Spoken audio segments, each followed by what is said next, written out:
Днес ще покажа как да си изтеглите GTA Vice City for Android на български. Значи, теглите си Mobogeny. Mobogeny пишете в Google. Mobogeny. Тук пишете Mobogeny и си отеглите. Значи, нали влизате в Mobogeny, пишете GTA Vice. Той излиза. Има free, другите са с points. Но тази е free. Аз мога и другите да стегна. Цъкате free и си я теглите. 1 гигабайт, малко е тежка. И вижте как изглежда.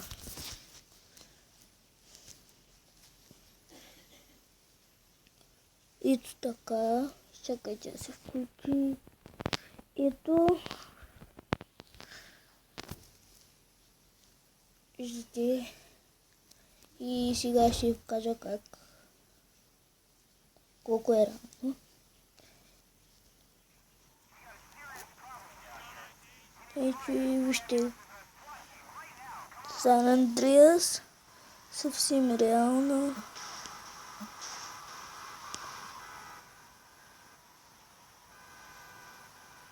Виждате истинската GTA. Може да излезем от колата. Може да се бием. Да бягаме. Всичко можем да правим. Това е истинската мод на GTA Vice на Android. Много яка тази игра.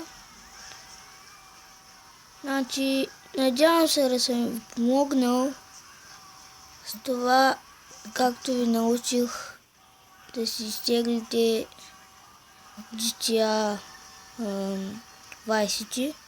Надявам се да съм ви помогнал, защото трудно се намират GTA-та на компютри, а на телефони особено.